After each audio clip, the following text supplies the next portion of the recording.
오늘 은혜 받을 하나님의 말씀은 요한복음 21장 18절로 22절까지 있는 말씀으로 우리 함께 합독하고 큰 복을 받겠습니다. 시작. 내가 진실로 내게 이르노니 네가 젊어서는 스스로 딛기고 원하는 곳으로 다녔거니와 늙어서는 내 팔을 벌리니 남이 내게 딛기우고 원하지 아니하는 곳으로 데려가리라.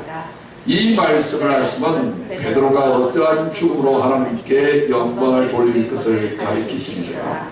이 말씀을 하시고 베드로에게 이르시되 나를 따르라 하시니 베드로가 돌이켜 예수께서 사랑하시는 그 제자가 따르는 것을 보니 그는 만찬석에서 예수의 품에 의지하여 주님을 파는 자가 누구 오니까 묻던 자라. 이에 베드로가 그를 보고 예수께 여짜오되 주님, 이 사람은 어떻게 되겠사옵나이까? 예수께서 이르시되 내가 올 때까지 그를 머물게 하고자 할지라도 네게 무슨 상관이냐? 너는 나를 따르라 하시더라. 아멘. 할렐루야. 반갑습니다. 한 주간 동안 평안하게 잘 계셨습니까?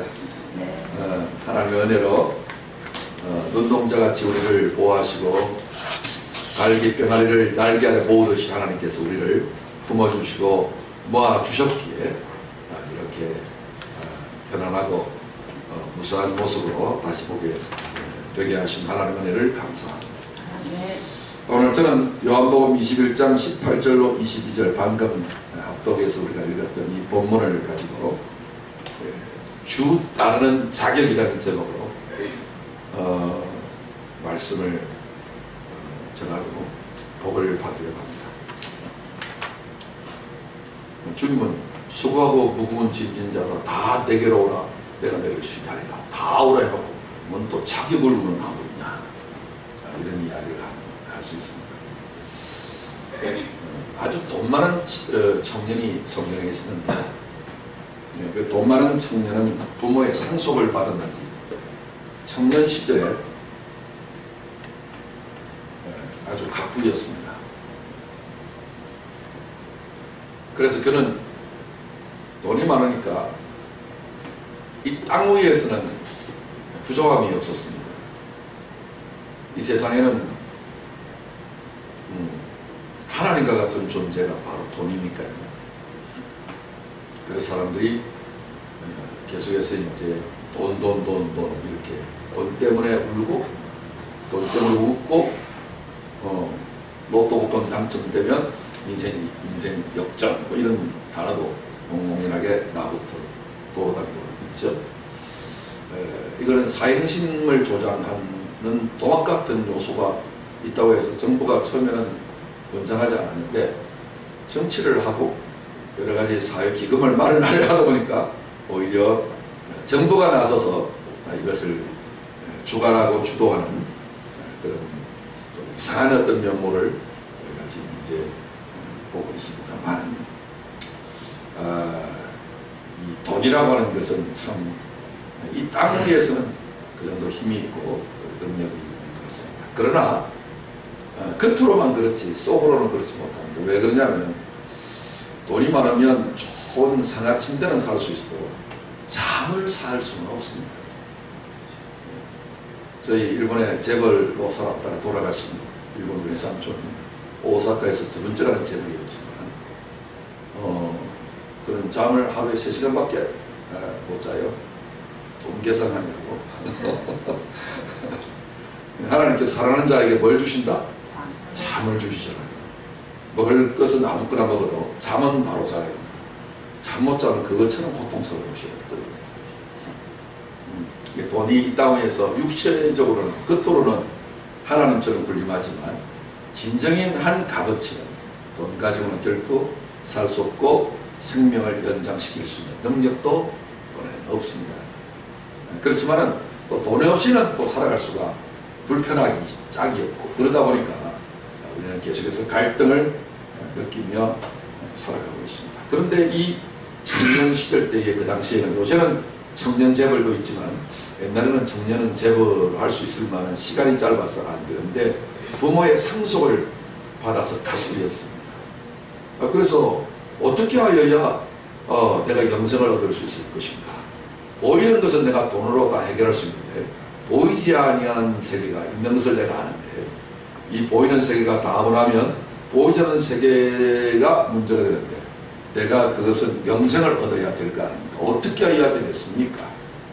주님이 계명 지켜라 이렇게 이야기를 하셨는데 아마 부모가 하나님을 잘 믿었는지 그 신앙의 유산도 물려받아서 계명은 어릴 때부터 저는 다 완벽하게 지켰습니다. 와, 모태신앙인가 봐요. 그랬는데 그래? 그러면 너에게 한 가지 부족한 것이 있다. 뭡니까? 네가 가지고 있는 재물을 다 버리고 그리고 가난한 사람들에게 다 나눠주고 그리고 나를 따라오느라 그러면 하늘의 보화가 네게 임하게 될 것이다. 이런 말씀을 하니까 부자가 뭐가 많아요? 청년이 뭐가 많아요? 재물이 많죠. 그걸 다 가난한 사람 나눠주고 혈결단시로 네가 나를 따라오라 했으니 근심하면서 내가 그리는 못하겠습니다 하고서 재물 때문에 주님을 따르지 못했죠. 여기에서 보면 주님을 따르는 것에는 자격이 있는 거예요. 뭘 버려야 돼요? 재물을 버려야 돼요. 그럼 나는 빈털터리가 되어서 어떻게 내가 너무 가난하게 살면 또 비참하잖아요. 이렇게 생각하는 거였는데 그렇지 않고 우리 주님 말씀하셨어요. 그러면 네가 네 가지고 있는 육신의 재물을 다 버리면 하늘의 재물이 너에게 임할 거다. 그거를 우리는 보화라고 예수님은 표현하셨어요. 보화가 뭐예요? 보화가 금, 은, 다이아몬드, 값어치 나는 광물들이죠. 그렇죠? 이거는 누가 만들었어요? 연금술사 혹시 아시나요? 연금술. 그죠? 여러 가지 어떤 나비라든지 명해져 있는 그런 것들을 잘 재련해가지고 금덩어리를 만들고 했다는 시도가 수천 년 전서부터 있어 왔는데 오늘까지도 답이 없어요. 그래서 많은 사람들은 뭔가 하나님 만들어 오신 금은 보화 같은 이런 보석들, 보화들을 만들고자 했지만 만들지 못했고 이것은 하나님이 천지 창조할 때 미리 만들어서 땅속에 숨겨놓은 것들을 발견해서 부자가 되는 사람들이 들어있죠. 그런데 그런 어떤 육신적인 부자가 아니라 하늘의 재물, 하늘의 보화, 하늘의 보석들이 있는 거예요. 그게 뭘까요? 그게 은사들이고 은사는 영어로 기프트라고 하죠. 요새 기프트라는 말 많이 쓰죠. 선물이죠. 달란트라는 말과 기프트 두 가지가 성경에 나오는데 달란트는 그 사람의 재능이 있죠. 노래를 잘한다든지 공부를 잘한다든지 운동을 잘한다든지 그것은 달란트고요. 기프트는 예수 믿으면 하나님께로부터 선물을 받는데 그것은 재능하고 다른 선물이에요.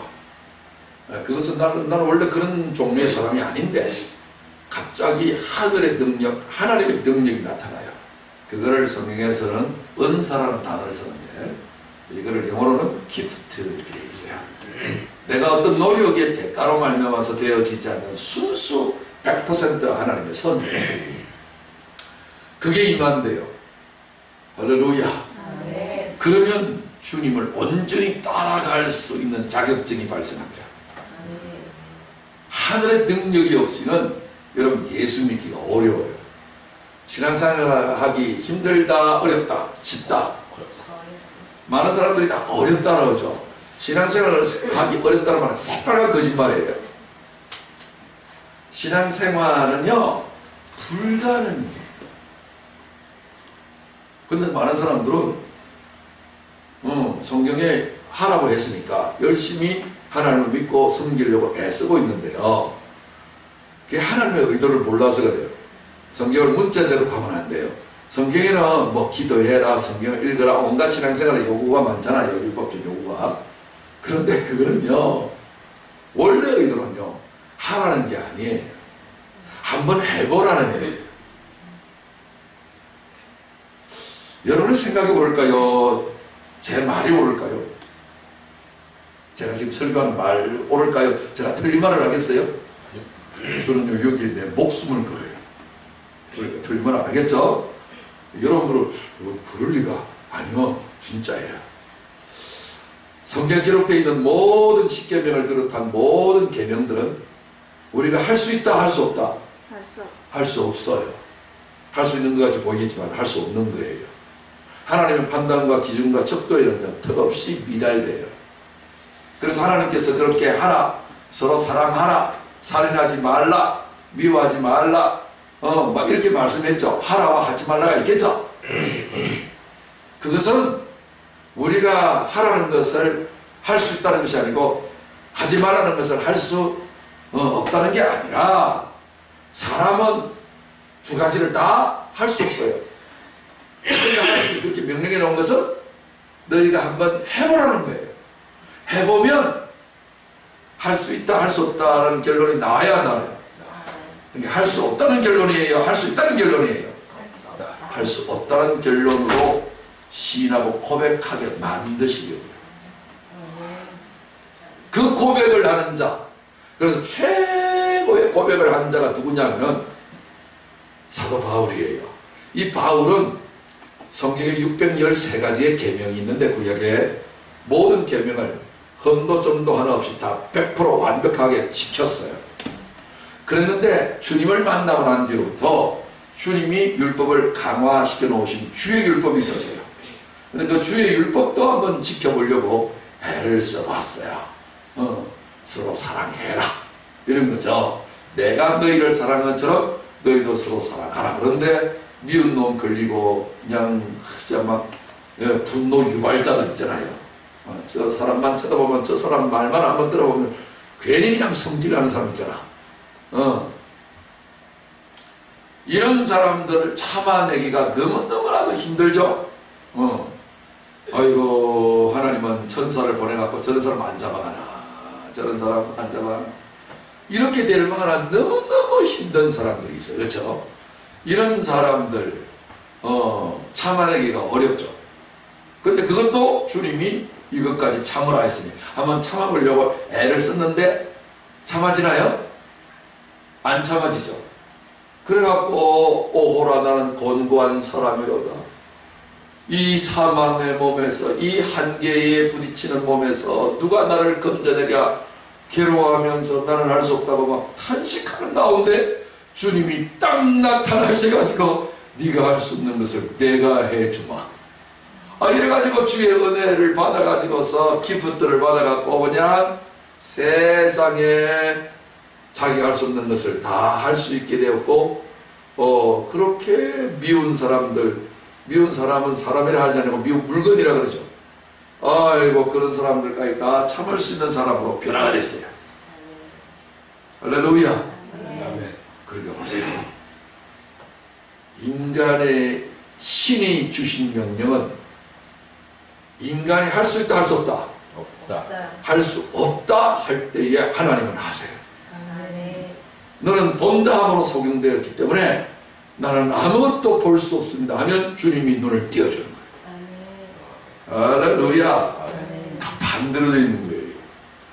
주 따르는 자격은 바로 자격이 없다라고 하는 것이 자격이에요. 신기하다. 세상에는요, 이것도 있고 저것도 있고 너 할 수 있어? 있어를 자꾸 요구를 해요. 그걸 자격증이라고 불러요. 근데 우리는 뭐라고 그래요? 없어 라고 하는 것이 주 따르는 자격증이에요. 할렐루야. 오늘 본문을 쪽에서 그러면 주님과 베드로의 대화가 있었는데, 이 베드로를 향하신 주님 주시는 자격증의 자세한 요소를 한번 배워보도록 한번 해보겠습니다. 요한복음 21장 18절, 내가 진실로 내게 너를, 우리 주님은 진실로를 한 번 하나 하시고 두 번을 꼭 하세요. 근데 이 진실로라는 히브리 말로는 뭐냐면 아멘이라는 말이에요. 아멘, 아멘 두 번 하는 거예요. 그러니까 여러분도 아멘을 두 번 하시기 바랍니다. 아멘. 아멘, 아멘, 아멘. 이렇게 하면 재미없죠. 아멘, 아멘. 아멘. 리드미컬하게. 아멘, 아멘. 아멘. 우리 예수님은 진실로 진실로, 이 말은 예수님 방식으로 하면 아멘, 아멘 이렇게 하는 거예요. 아멘, 아멘. 내가 내게 이른다. 주님이 이 말씀하실 때에 육신으로 말씀하신 것 같지만 하나님의 안에 성령이 말씀하게 하시는 그 음성을 듣고 말하시는 거예요. 네. 그렇게 말하는 방식을 헬라 언어는 문법적으로 이렇게 표현을 했어요. 겉으로는 내가 말하지만 속에 말하는 능동적인 존재가 따로 있는 거. 이게 성령으로 말하는 사람은 다 이렇다 이 말이에요. 이해되세요? 이 헬라 언어만 가지고 있는 특이한 문법이 있어요. 그래서 이런 문법으로 이렇게 기록이 되어 있는 거예요. 그럴 때는 항상 진실로 진실을 두 번을 많이 쓸 경우가 있습니다. 그러니까 이것은 하나님의 성령이 말씀을 하시는 거다 이런 얘기예요. 이해되시죠? 네. 절대적 진리다 이런 얘기예요. 자, 보세요. 절대적 진리라는 내용을 보겠습니다. 네가 젊어서는 스스로 띠뛰고 원하는 곳으로 다녀라. 반대로 늙어서는 내 팔을 벌리니 남이 네게 띠뛰고 원하지 아니하는 곳으로 데려가느냐. 이러면 여러분들이 생각할 때에 1차적으로 이런 생각을 할 겁니다. 아, 젊었을 때는 혈기방장하니까 막 자기가 막 좌충우돌하면서 동분서주하게 그죠? 좌로나 그 행으로나 종으로나 종횡무진하면서 달리는 것이 마땅하다. 또 그렇게 살아왔고 그죠? 네. 근데 늙어서는 힘이 빠져야 안 빠져요. 힘이 빠지니까 다 남이 손잡고 가져야 되고 지팡이 집어야 되고 그죠? 막 이런 상식으로 생각해요. 그런 말이 아닙니다. 제가 그래서 성령이 말씀하시는 진실로 진실로 말씀하시는 그 의도를 내가 확인도 하고 원문 성경도 찾아보고 기도도 하면서 내가 하나님께로부터 받은 말씀을 여러분들에게 전하는 것은 여기서 젊었다라고 하는 말의 의미는 주도권을 내가 잡은 상태를 젊었다라고 해요. 주도권을 누가 잡았다고? 내 인생은 나의 것. 이렇게 주장하는 것을 젊다라고 이야기를 해요. 다시 말해서는 미숙하다 이 말이에요. 율법 아래서의 영성을 가지고 살아가는 사람이다. 아직도 열매적인 차원에서 말하자면 익지 않는 설익은 과일과 같은 사람이다. 나무에 비유하면 아직 어린 나무에 불과하다. 열매가 맺힐 수 없는 나무다. 그러니까 미숙한 사람이다. 영적으로 어린 사람이다. 이 영적인 어린 사람은 자기가 원하는 띠를 띠고 스스로 띠를 띠고 원하는 것을 한다. 여기 띠 나옵니다. 띠. 여러분 띠가 뭐냐면은 진리의 허리띠 아시죠? 하나님의 전진갑주 부장하는 군인의 무장을 볼 때에 군대에서는 요대라 그러죠. 요대. 그죠? 네. 허리 역자죠. 그죠? 허리에 띠는 허리띠는 요대라 그러는데 하나의 요 띠를 대요. 그리고 내가 목표를 딱 서울대학을 딱 목표로 설정하고 열심히 공부하는 사람은 띠를 어디에 띄어요? 이마에요. 그러니까 딱 띄어서 이마에서 원래 띠 띄는 곳은 아닌데 이마에 띠를 딱 띄는 의미가 뭐예요? 내가 다른 것은 생각하지 않겠다. 다른 것을 끼어들도록 하지 않겠다. 철저하게 방어선을 구축한다는 의미가 띠뛴다는 거예요. 내가 완전히 그냥 어떤 이렇게 그 소폭 꾸러미가 있으면 그걸 포장을 딱 띠로 묶어버리겠다. 내가 스스로 제안하겠다. 내 고정관념이에요. 내 주도권이에요. 내 인생은 나의 것이야. 어떤 것들도 내 허락 없이는 용납할 수 없어. 자기 중심적인 사고를 젊어서는 스스로 띠띠고 원하는 곳으로 다녔다는 말이에요. 자기 소원을 이루려고 한다 이 말이죠. 자기 목표를 이루려고 하는 거예요. 그런데 반대로 늙어서는 네 팔을 벌리리니, 늙어서는 뭘 벌린다고요? 여기서 늙는다는 말은요, 성경에 늙는다는 단어가 두 가지가 있는데, 나이가 들면 자동으로 늙어가는 거 있죠. 이걸 과학적으로 말하면 연력학 제2법칙이라고 하는 건데, 새 것은 시간의 지남에 따라서 낡아지게 마련이죠. 이런 현상을 연력학 제2법칙이라고 과학자들은 이름을 붙여놨어요. 그렇게 늙어가는 단어가 하나가 있고요. 그런데 그러지 않고 어떤 상황이 되어져서 자기가 약화되는 그런 상황이 있어요. 그걸 게라스코라고 하는데, 여기서 쓰는 단어는 게라스코라는 단어를 썼어요. 무슨 말이냐면은, 앞에 우리가 지난주에 설교할 때의 내용에 이런 들어서 아시죠? 혈기방장했던 베드로가 다 줄을 버릴지라도 나는 줄을 결코 버리지 않을 것이며, 주님이 만약에 감옥에 갇힌다면 나도 감옥에 따라갈 것이고, 주님이 죽으신다면 나도 함께 같이 전사하겠습니다. 이야, 어디 특공대 결단하는 그 모습처럼 보이지 않나요? 그러다가 주님을 딱 두 번 올기 전에 몇 번? 세 번씩이나 어이없이 부인하고 저주하며 맹세하여 부인했던 초라한 베드로의 모습을 보게 됩니다. 망연자실하게 되어서 그렇게 몇 시간 전에는 큰 소리로 땅땅 쳤던 자기가 세상에 자신을 물로 긋기도 하고 죽은 자도 살리게 하셨던 그 전능한 자기 입술을 고백하죠. 주는 그리스도시요 살아계신 하나님의 아들입니다. 하나님의 아들이 하늘에서 땅에 내려오셔서 자신의 구주가 됐다라고 하는 그 주님을 따라다니는 이 긍지와 자부심으로 가득 차있던 이 베드로가 자기 생명보다 귀한 주를 초계 같던 파리 목숨 같던 이 목숨 하나 구걸하기 위하여 세 번이나 잔인하게 저주하며 맹세까지 하면서 부인해버리다니, 자신의 처참한 이 몰골을 뭘로 설명할 수 있을지 한없이 울고 또 울고 또 울었어요. 이제는 믿을 거 있어 없어요?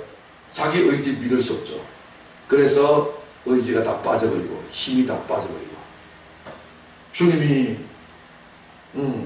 갈릴리 바다에서 또다시 배 오른편에 그물을 던지라 해서 어마어마하게 153마리 큰 물고기를 잡아서 베드로는 주님이시라는 말을 듣자마자 겉옷을 두르고 바다에 입수해서 주님을 만나기 위하여 허겁지겁 달려왔던 그 사랑하는 주님. 주님이 세 번 또 물으시죠. 네가 여전히 혈기방장하게 네 스스로 띠띠고 나를 사랑한다고 큰소리치며 호언장담할 수 있니? 이제는 제가 그럴 자신도 없고, 내가 그 정도는 아니고, 내가 그냥 지인들을 사랑하는 만큼 주님을 사랑하는 정도밖에 안 되는 것을 나도 나를 알 수가 없고, 이제는 누구 말이 하십니다? 주님 말이 하십니다. 이 상태가 늙어진 상태입니다. 내 주도권이 빠져버린 상태입니다.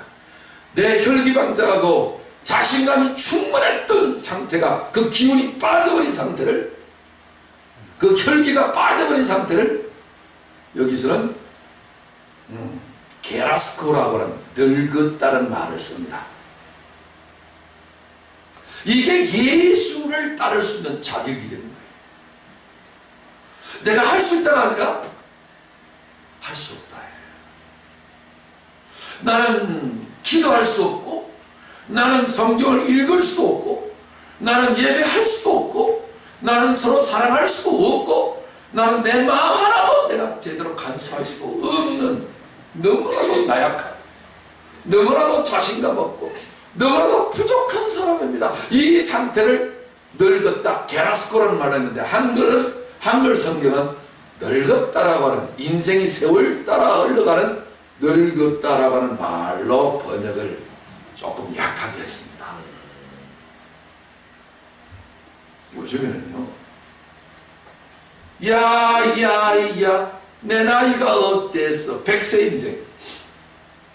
무슨 예란? 박예란? 예란? 100세 인생 저 노래도 있잖아요. 그쵸?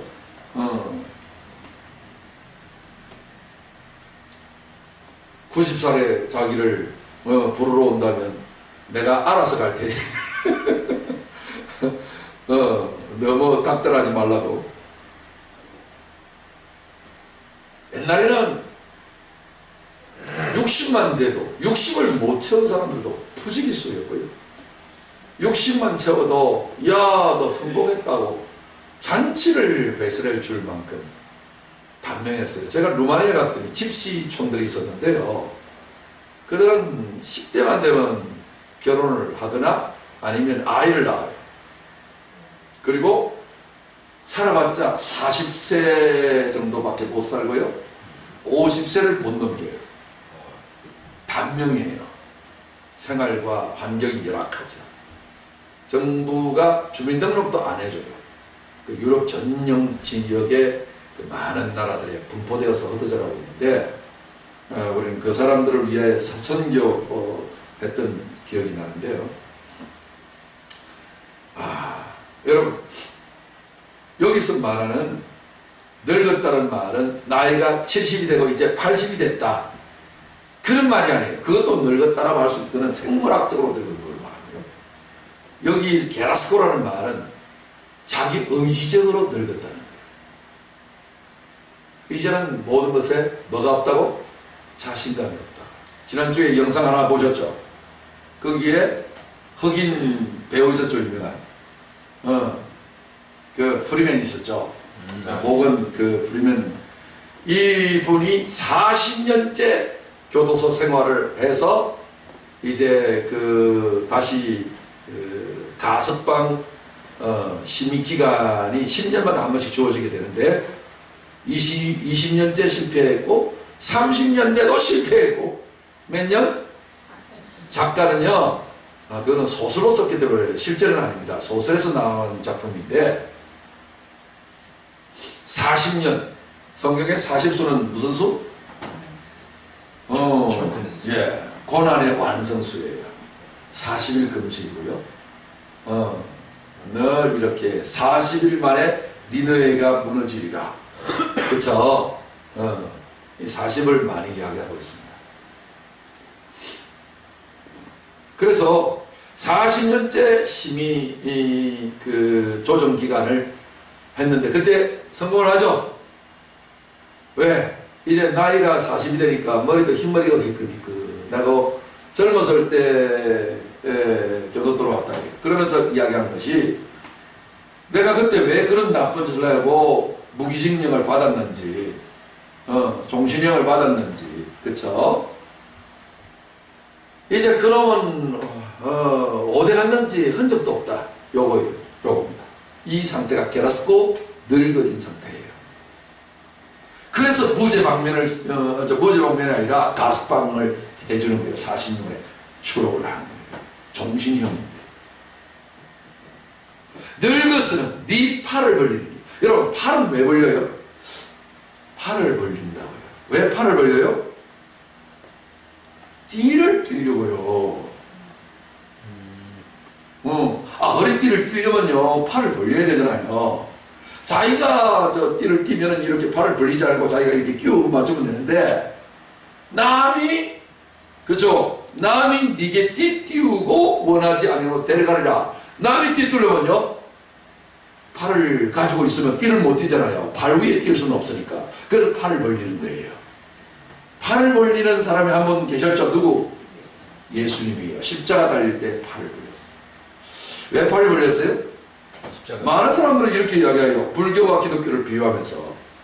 불교는요, 이러면서 다오, 동그란 거 다오. 우리 예수님은 팔을 벌 수 없다. 불교와 기독교를 비교하는 사람들은 이렇게 코미디식으로 이야기를 합니다만은 주님이 팔을 벌린다는 것은 뭐예요? 나 아무것도 없다. 털어봐라. 나 아무것도 없다. 뭐가 있는 사람들은 꽉 끼게 돼 있어요. 건도할 때에 팔을 넘어 올리면 공격을 받아요. 나를 딱 붙이고 이렇게 하는 거예요. 이 팔이라고 하는 것은 대단한 겁니다. 능력을 의미하는데 팔을 벌린다는 말은 능력이 없다. 근데 보세요. 예수님이 공생의 3년 사역을 감당하셨을 때는 귀신도 쫓아나고 병자도 고치고 엄청난 많은 큰 일을 했어요. 인산인을 이루면서 사람들은 예수님을 따라다녔고 인기는 아주 대단했었죠. 그랬는데 십자가 지었을 때에 주님은 이제는 팔을 벌렸어요. 나는 아무것도 할 수 없다. 그럴 때에 하나님은 온 인류를 한 번에 다 구원하셨어요. 네. 그래서 예수님이 팔을 벌리신 분이셨기 때문에 베드로에게 이렇게 말씀하시는 거예요. 내가 진실로 네게 이른다. 네가 젊었을 때는 네 원하는 소리를 다 했고 네가 자신감이 충만해가지고서 별소리를 다 했잖냐. 그런데 오늘날 내가 네게 3번 질문하고 난 뒤에 너는 너무나도 근심까지 하면서 자신감이 완전히 추락해가지고 게라스코 상태가 딱 되어버리니 내가 너에게 사명을 준다. 무슨 사명이요? 내 양을 먹이라, 내 어린 양을 먹이라, 내 양을 치라. 예수님이 목자 되셨는데 목자 되신 주님이 어린 양 같은 우리 인생들을 돌봐주시는 삶을 사셨는데 그 삶을 이제 너도 할 수 있다라고 사명을 주시면서 이렇게 설명을 하고 있는 거예요. 진실로 네게 말한다. 네가 젊었을 때는 혈기방장할 때는 자신감이 넘쳐났을 때는 네가 원하는 것으로 다녔지만 실패했잖냐. 그러나 늙어서는 네 팔을 벌릴 거다. 네 에너지와 네 자신감과 네가 무능력한 상태로 떨어지게 되고 이것을 겸손이라고 하는데 겸손한 상태 되어서 이제는 네 스스로의 팔에 힘을 믿고 알통을 자라가고 여기 삼두박근, 여기 이두박근 뒤는 또 이렇게 하면 여기 근육이 나오죠. 삼두박근이라고 그러는데 육체는 자라가고 이렇게 하는 팔에 힘을 있는 대로 주는 게 아니라 힘을 팔을 쭉 늘어뜨리면서 네가 팔을 벌린다. 그렇죠. 물에 빠진 사람이요 자기를 구조하러 간 사람을 어떻게 해요? 꽉 끌어안죠. 팔을 안 벌려요. 그런데 물을 많이 먹고 나면요 어디 돼요? 팔을 쭉 벌려서 해내네. 그럼 쭉 끌어다가요 빡 누르고 붕어가 입에 턱 튀어나오면서 그러면서 다시 살려놓죠. 이 상태입니다. 남이 네게 띠띠우고 원하지 아니하는 것으로 데려가리라. 이 말씀은 좋게 보여요? 안 좋게 보여요? 인간의 입장에서 보면 안 좋아요. 야, 아니 내가 원하는 곳으로 다녀야지 내가 원치 않은 곳으로 가면 어쩌라고. 여러분 어떻습니까? 여러분 원한다는 말은 뜻이라는 말과도 같은 말인데 내가 뜻하는 곳으로 다니는 것이 좋아요? 내 뜻대로 안 되는 곳으로 다니는 게 좋아요? 내 뜻대로 되는 게 좋죠. 그러나 내 뜻대로 되어지면 겉으로는 좋은데 실제적으로는 안 좋은 거예요. 우리는 두 가지 뜻이 있습니다. 하나는 내 뜻대로 되는 것이고 하나는 주 뜻대로 되는 거예요. 따라합시다. 내 뜻대로 되면 좋고 내 뜻대로 되면 좋고 내 뜻대로 되면 좋잖아요. 근데 뭐가 좋아요?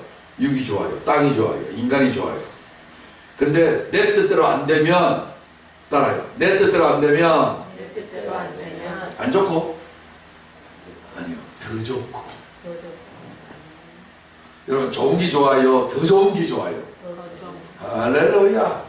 다다익선 많으면 많을수록 좋다. 이 말처럼 더 좋은 것을 하나님 주시려고 우리를 부르신 거예요. 네. 자꾸만 거꾸로 생각하면 안 돼요. 하나님 왜 내 뜻대로 되지 않게 하세요? 우리는 자꾸만 좋으냐 나쁘냐 양자구도로 하는데 그렇지 않아요.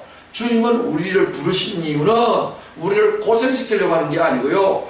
고난을 당하게 하려고 하는 게 아니고요. 겉으로는 그렇게 보이지만 힘 빠지게 하는 요소인 거지만 결국은 뭐 하려고요? 더 좋은 걸 주려고요. 사람은 왜 노력해요? 왜 학생들이 공부를 더 열심히 해요? 아니 그냥 일반 대학을 가도 된다고요. 안 그래요? 그런데 더 열심히 하는 이유는 뭐예요? 더 좋은 대학. 더 좋은 대학이 있더라고. 같은 값이면 다 엉치마. 그죠? 동가 홍상이라고 사자성어로 그렇게 말하잖아요. 주님이 남이 네게 띠띠우고 원하지 않게 하는 곳으로다. 여기서 남이라고 하는 것은 다른 남이 아니라 주님을 말합니다. 주님이 네게 띠띠우고 원하지 아니하는, 네 육신이 원하지 아니하고 하나님이 원하는 곳으로 데려간다는 말이에요. 내 원대로 되는 것이 좋아요? 우리 주님이 원하는 대로 되는 게 좋아요? 맞아요? 예수님 겟세마네 동산에 십자가를 앞두고 하는 기도는 뭐예요? 아버지여 내 뜻대로 마옵시고 아버지 뜻대로 되기를 원합니다. 하나님께서 우리를 부르신 것은 우리로 하여금 저주받게 하려고 하는 게 아니라 축복을 주려는 거예요. 너희를 향한 나의 생각은 내가 하라니 재앙이 아니라 너희에게 소망을 주려고 하는 것이다.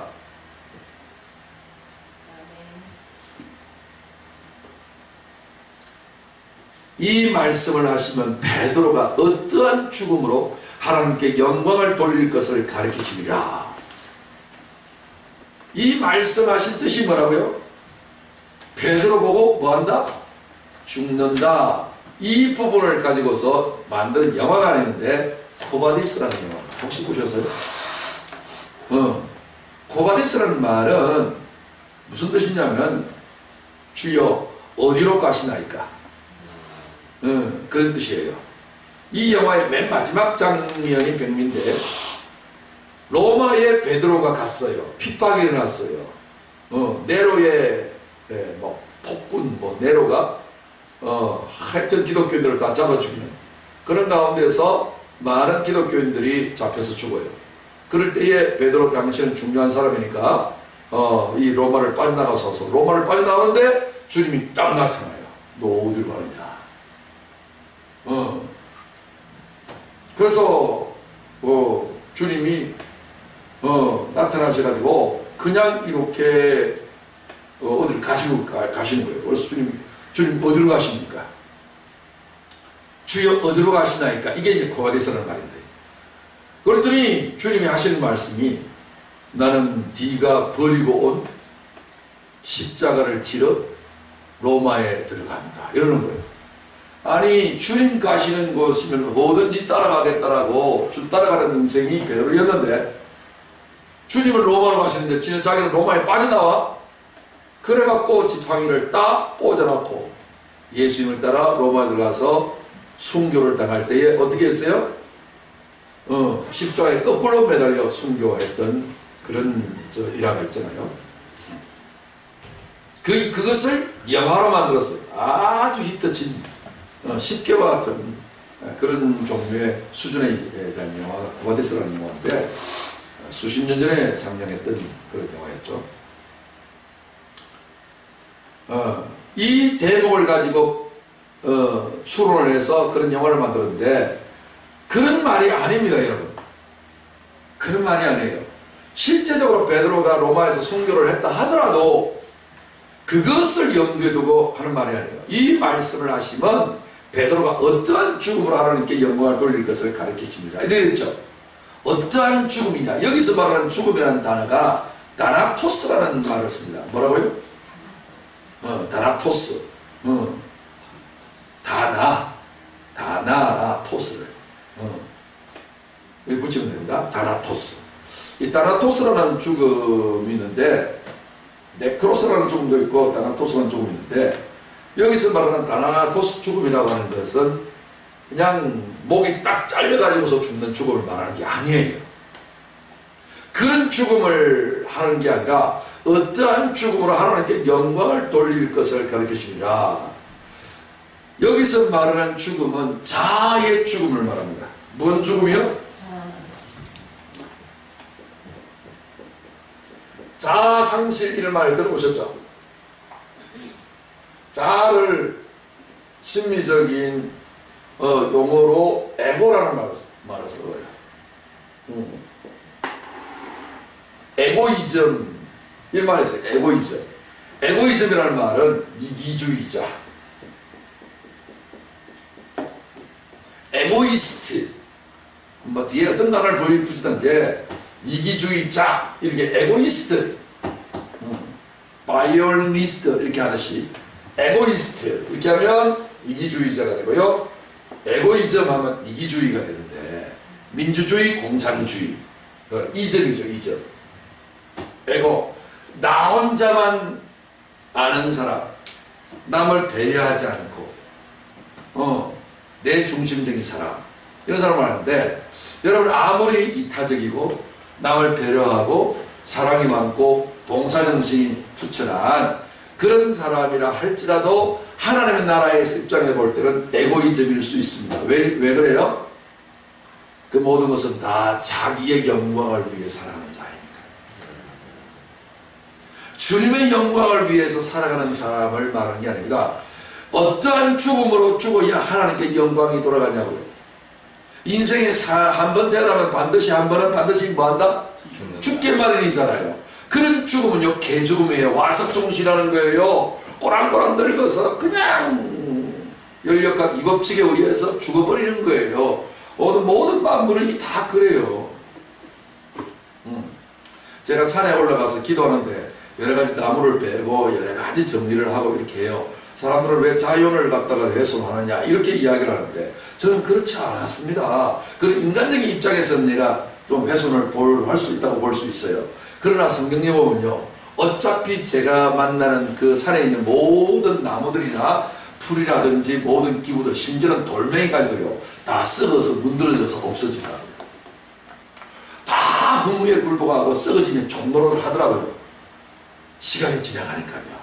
그들이 썩어지기 전에 내가 하나님 앞에 영광을 돌리고 만물이 구원받고 가치와 의미를 다시 하나님의 영광을 위해서 새겨지게 하기 위해서 내가 그들을 잘라주었어요. 그러고서 여러 가지 재료를 썼어요. 여러분, 바다에 있는 물고기요, 열역과 이백쪽에서 다 썩어지고 다 죽을 수밖에 없을 거예요. 허무에 굴복하고 썩어지면 종로가 할 거예요. 다 썩어져서 없어질 거예요. 안 그럴 존재가 하나라도 있어요? 광물들도 그러던데요. 돌도요, 처음에는 단단한 거 보여도요, 나중에 만지니까요, 푸스스하고 그냥 흙더미처럼 나내려앉더라고요. 역사 세월 속에요. 다 허무해져요. 그러기 전에 내가 이것을 깎아가지고 내 무릎을 꿇고 하나님 앞에 그 바위 위에서 기도할 때에 이 바위는요, 성석이 되더라고요. 거룩한 돌. 할렐루야. 오, 이야, 그것도 오성석이 되더라고요. 오자는요, 모세 오경이거든요. 하나님의 말씀이거든요. 말씀으로 거룩하게 되어져 있는 바위.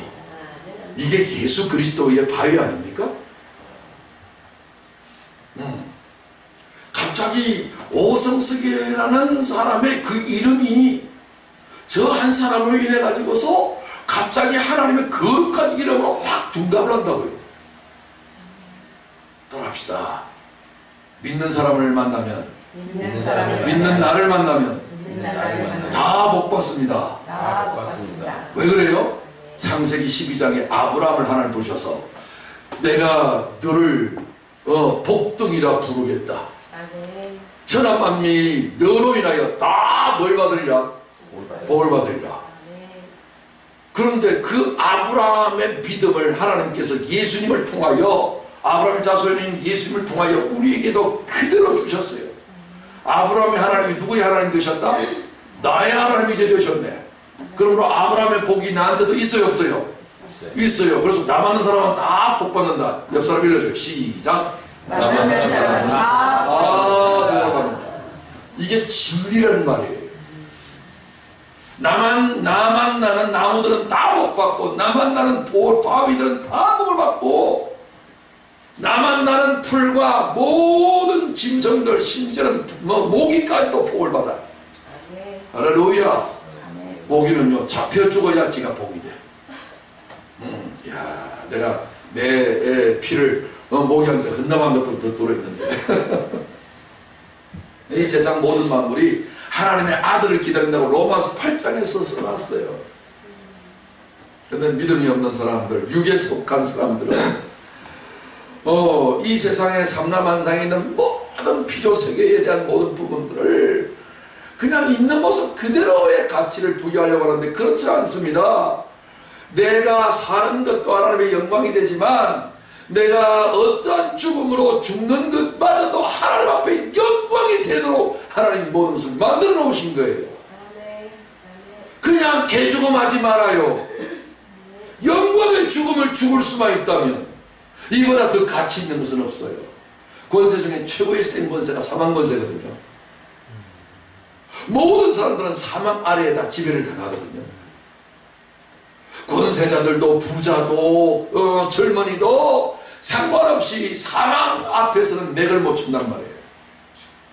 그런데 우리는 이 사망을 이길 수 있는 권세, 이건 하나님께로부터 온 권세인데 이것을 가지고서 내가 그 죽음을 죽으면 일반 사람들이 죽고 만물들이 썩어지는 종로라는 그런 허무한 죽음을 죽는 게 아니라 영광스러운 죽음이 있다고요. 그 영광스러운 죽음을 무슨 죽음이라고 그래요? 다나토스적 죽음이래요. 다나토스적 죽음이라 해요. 이 다나토스적 죽음이라는 것은 내가 목 잘려서 죽는 죽음이 아니라 물에 빠져 숨 막혀서 죽는 육체가 죽는 죽음을 말하는 것이 아니라 내 안에 있는 땅에서 난 아담의 후예가 있다고요. 아담의 후손이 되어져 있는, 아담의 피가 흐르고 있는 최초 인간 아담의 후예가 되어져 있는 아담의 자손이라고 하는 이 자라는 것이 있어요. 자, 이 에고이즘이라는 것이 있어요. 나 본의적인 삶. 땅에서 태어난 자예요. 땅에서 난 자는 땅은 어둠이기 때문에 늘 이렇게 어두운 일에 충만하져 있고 욕심으로 가득 차 있고 교만하고 이래요. 하늘과 정반대로 대치된 상태이기 때문에 반대로 사는 사람을 우리는 에고이즘이라고 그래요. 이 사람이 도덕과 윤리로 무장을 해가지고서 그냥 다른 사람한테 상냥하고 예의 바르고 온갖 선한 일을 다 한다 해도 하나님 앞에서는 전부 다 에고이즘, 에고이스트, 이기주의 사람, 죄악된 사람, 다 저주받은 사람이 되는 거예요. 그런데 이 말씀을 하시면 베드로가 어떠한 죽음으로, 이 다나토적 죽음으로 하나님께 영광 돌릴 것을 가르쳐서 주님이 말씀하시는 거예요.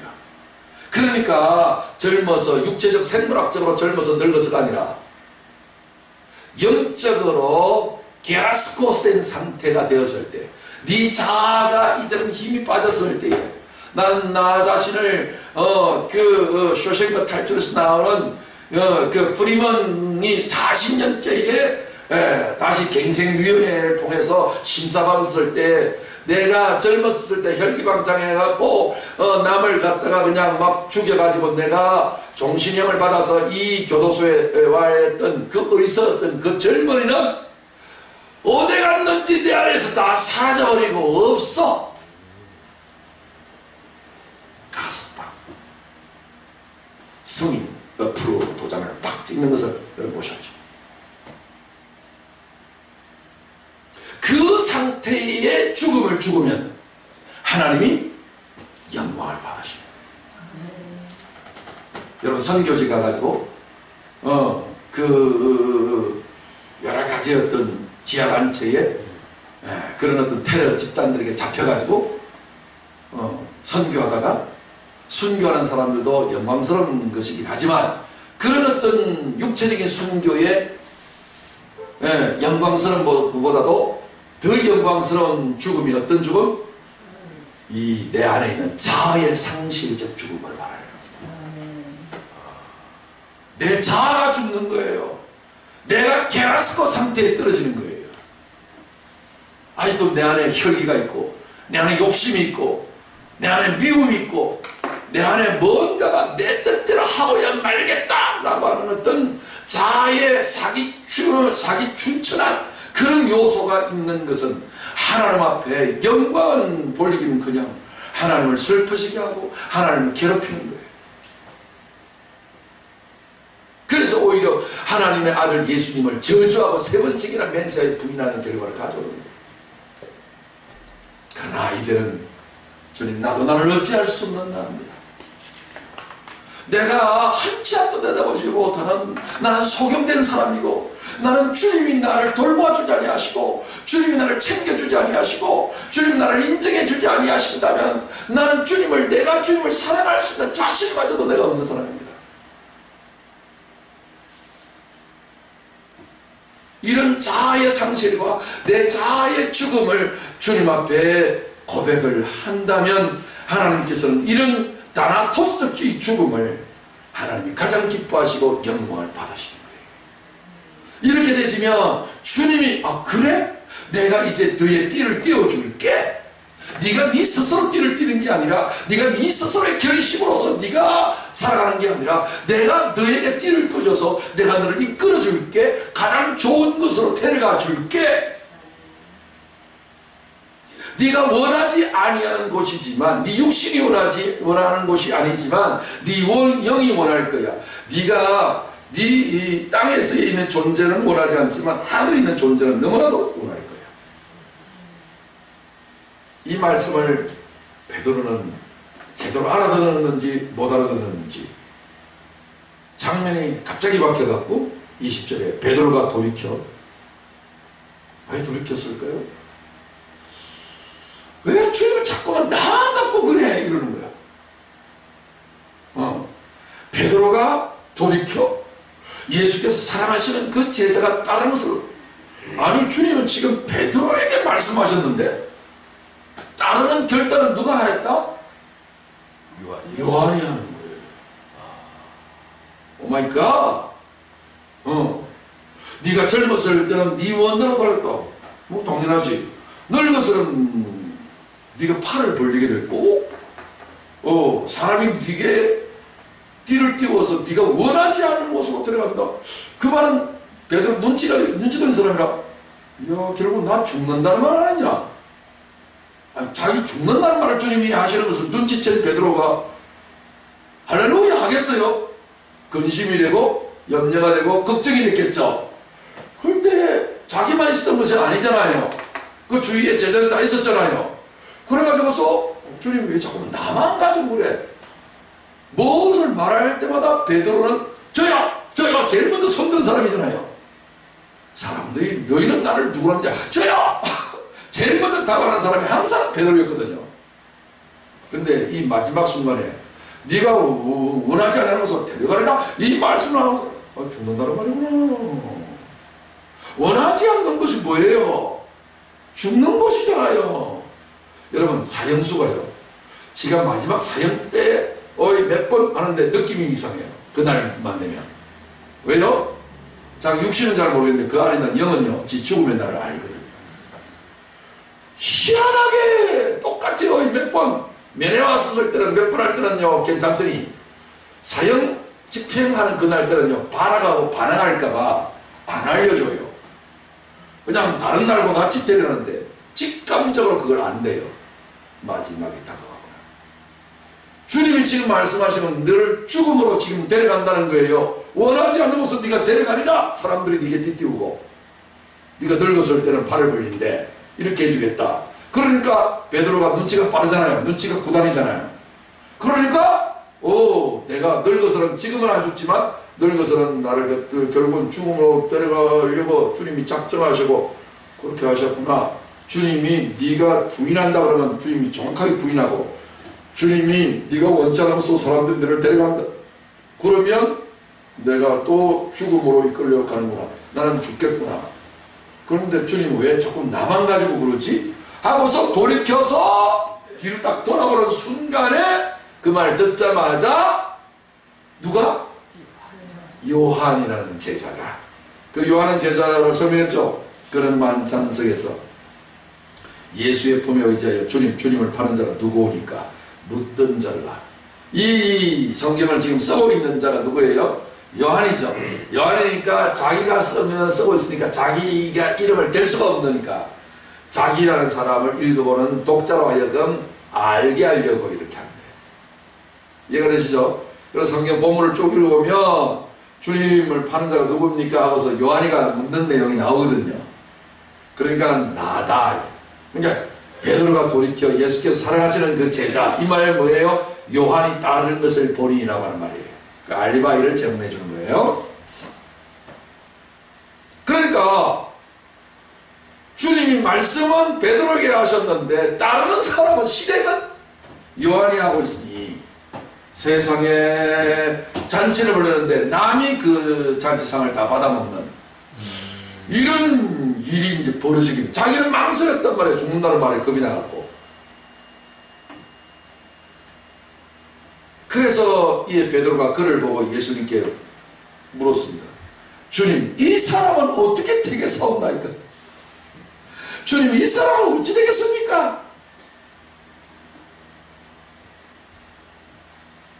관심 집중을 자기에게 있다가 요한에게 이야기했습니다. 그래서 여론을 조사를 해서 많은 군중이 다 그 길로 간다면 나도 할 수 없지 뭐, 그래야지 뭐, 이렇게 하려고 질문을 했는데 주님의 대답이 이렇습니다. 예수께서 이르시되 내가 올 때까지 그를 머무게 하고자 할지라도, 무슨 말입니까? 머물게 한다는 말이에요. 육신으로 머물게 한다는 말이에요. 주님이 이렇게 불러가고 데려가는 게 아니라, 주님이 데려간다는 말은 뭐예요? 영을 빠져나오게 하는 거예요. 인간은 영이 빠져나오면 시체가 되어버려요. 근데 내가 그를 여전히 이 몸이라는 빌딩에, 이 집에다가, 육신의 집에다가 머물러 살게 하고자 할지라도 네게 무슨 상관이냐? 너는 나를 따르라 하시더라. 주님은요, 다른 사람 신경 쓰지 말라는 거예요. 주님은 한 사람은 데려가고, 한 사람은 버려두고, 한 사람은 이렇게 하고, 한 사람은 저렇게 하는 거예요. 하나님 모든 사람을 다 똑같이 하게 하신다, 안 하신다? 하게 하시면 안 돼요. 우리는 공장 제품이 아니에요. 자동차 부속품만 해도 종류수가 2만 개가 넘는다고 말씀하셨는데, 모든 제품이 똑같은 제품이 아니잖아요. 그런 것처럼 하나님께서 나를 부르신 부름이 있어요. 내가 어떤 죽음을 죽는다 할지라도 그것이 하나님의 영광만 되어진다면 우리는 그 길을 따라가야만 하는 거예요. 나무는 짐승이 될 수 없고, 짐승은 인간이 될 수 없고, 인간은 천사가 될 수가 없어요. 하나님께서 그 종류대로 만드셨고, 그 종류대로 사용하시고 종류대로 부르시는 거예요. 하나님께서 나를 택하시고 나를 부르시고 나를 사용하시고 나에게 역사하시는 그것이 중요하지, 우리는 다른 데 신경을 쓰면 안 된다. 그러니까 오직 너는 그런 데 신경 끊고 뭐만 해라? 너는 나를 따르기만 해라. 오늘 우리가 이 땅 위에 살아가는 목적은요, 이 땅 위에서 주님을 만나서 주님을 따라서 천국까지 가는 거예요. 할렐루야. 이 땅에서 계속 살아가는 게 아니에요. 우리는 인생은 나그네 길, 하숙생, 그분이 돌아가셨습니다만 저는 그 하숙생 노래를 순례자 길로 개사를 했어요. 가사를 바꿔가지고 인생은 순례자길, 어디서 왔다가 아니고 천국에서 왔다가 영생 받고 가는 길, 왔다가 가야 돼요. 여정이에요. 순례의 길이에요.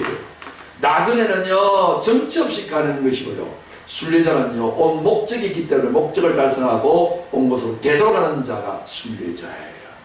그래서 순례하는 거예요. 성지순례처럼요. 그래서 나그네는요, 오늘도 걷는다마는 정처 없는 이 발길, 가사가 정확하게 말하고 있잖아요. 정처가 없어요. 정한 처소가 없다 이 말이에요. 그냥 발길 닿는 대로 걸어가는 인생. 여러분 목표 전점이 분명합니까? 하나님 아버지 집이 여러분의 집입니까? 그 아버지가 맡겨준 사명을 감당하고 일 다 끝내고 내게 주어진 그 사명, 내가 죽음으로까지 영광을 돌리는 그 일. 그래서 요한은 죽음에 대한 이야기가 없어요. 하나님은 요한을 죽지 않게, 죽음을 경험하지 않게 하고요. 베드로는 죽음을 경험했어요. 왜요? 요한은요 이미도 죽어져 있는 자였거든요. 보세요. 요한에게 말씀하지 않고 요한의 옆에서 베드로에게 말씀하시는 것을 들은 걸로 가고 주님은 바로 따르잖아요. 근데 베드로는 뒤를 돌이키잖아요. 뒤돌아보고 또 돌아보고 이러잖아요. 망설이잖아요. 이런 사람들은 반드시 어떻게 해야 하나님 영광을 받으신다? 자기가 너무 많은 거예요. 자기가 너무 많은 사람은 어떻게 된다? 자아가 상실되어야 하나님이 영광 받으십니다. 하나님이 영광 받으실 때는요, 믿음을 가질 때 영광을 받아요. 네가 믿으면 하나님의 영광을 보리라 하지 아니하였더냐? 라고 요한복음 11장 35절에서 말씀했죠. 그래서 믿음이 있어야 하나님의 영광을 받으시는 건데, 믿음이 되려면요 내 자아의 기운이 빠져야 돼요. 내 자아가 상실당해야 돼요. 그래야 주님을 따를 수 있어요. 주 따르는 자격은 다른 게 아니에요. 내 자신의 기운을 빼는 거예요. 여러분 골프 치는 사람들 이야기 들어보니까 멀리 치려고 있는 힘을 다하면요 골프가 이상하게 휘어돌아간대요. 힘을 빼고 그냥 주어지는 대로 그냥 자연스럽게 스윙을 하면 일직선으로 쫙 날아간다는 그런 상식이라고 그러더만요. 마찬가지로요 내 힘을 빼면요 주님이 이끌 수가 없어요. 주님이 우리를 띠띠우려고 그래요. 진리의 말씀에 허리띠를 띠려고 그래요. 그래서 주님이 띠는 띠는 끊어지지도 않아요. 가장 좋은 것으로 데려가는 거예요. 그 사람이 알지도 못하는 위대한 것으로 데려가요. 누가복음 이 말씀을 누가복음 9장 23절에서는 이렇게 말씀했어요. 또 무리에게 이르시되 아무든지 나를 따라오려거든 자기를 뭐하고? 부인하고. 여기 자기 상서예요. 에고이즘을 버리는 거예요. 내 본의적인 삶을 포기하는 거예요. 오늘 많은 사람들이 하나님을 믿는데도 불구하고 자기 중심적으로 하나님을 믿는 사람은 마치 수영을 하면서 달리기 하는 식으로 수영을 하려고 하는 사람과 같은 거예요. 발을 떼야 돼요. 겁이 나는 사람은 수영을 하면서 발을 못 떼잖아요. 물에다가 몸을 맡겨야 돼요. 그러면 뜨게 돼 있어요. 원래 내 자아를 놓아버리면 주님이 붙잡아 주세요. 그래서 또 우리에게 이르시되 아무든지 나를 따라오려거든. 너는 나를 따르라 하잖아요. 오늘은 주 따라가는 사람들이에요. 신앙생활은요 열심히 돌을 도통하고 돌을 닦는 거 아니에요. 수도하는 거 아니에요. 오늘 우리는요 열심히 도 닦고 뭐 이렇게 막 수행하고 그런 거 아니에요. 우리는요 오직 주님을 따라가는 거예요. 신앙생활을 갖다가 자기가 만들어 철학 방식으로 종교 방식으로 하는 사람 많아요. 신앙생활은요 내를 수련하고 나를 단련시키는 거 아니에요. 어쩌든지 네 성질을 내지 말고 많이 참으라. 참을 자 새기면 살인도 면한다 했다. 이런 말들로 그냥 자신을 컨트롤하는 거 아니에요. 오늘 우리는 주님이 움직이면 나도 움직이고 주님이 멈추면 나도 멈춰서는 그것밖에 없는 거예요. 주 따라가는 거예요. 그게 신앙생활이에요. 신앙생활이라는 것은 주 따라가는 생활이다. 시작. 신앙생활이라는 것은 주 따라가는 것이다. 예, 이걸 절대로 이 진리를 놓치면 안 돼요. 그래서 자기를 부인해야 돼요. 이 에고이즘을 박살내야 돼요. 자아 상실해야 믿음을 가질 수 있어요. 그래야 하나님이 영광을 받으신다고요. 이거를 죽음으로서의 영광 돌리는 삶이라고 해요. 이런 사람은 죽어도 죽지 않는 거예요. 아니 죽어서 오히려 사는 거예요. 날마다 제 십자가를 지고 나를 따를 것이다. 이 따른다는 말을 이 한 구절에서는 두 번 말하죠. 따라오려고 하느냐? 이렇게 해서 나를 따라야 된다. 어떻게 따라야 되냐? 네 자신을 부인해라. 네 자신을 없는 것으로 돌려라. 그리고 너 날마다 너의 십자가를 져야 된다. 십자가는 뭐예요? 없음의 자리로 돌리는 거예요. 십자가에 예수님 못 박으면서 군중들 데모할 때에 소리를 연호하면서 찍었어요. 없이 하소서, 없이 하소서, 없이 하소서. 우리 요새 때문에 그러세요. 물러가라, 물러가라, 물러가라. 3번 3차 하잖아요, 항상. 십자가는 없이 하소서, 없이 하소서, 없이 하소서. 없애버려, 그러잖아요.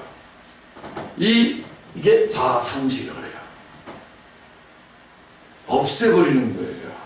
이걸 십자가 그래요. 나 없다 하는 거예요. 그렇죠? 이렇게 되면 주님을 따를 수 있는 자격이 생긴대요. 마지막으로 마태복음 10장 39절 말씀을 우리 함께 합독하겠습니다. 시작. 자기 목숨을 얻는 자는 잃을 것이요 나를 위하여 자기 목숨을 잃는 자는 얻으리라. 명량이라는 이순신 그 영화를 보니까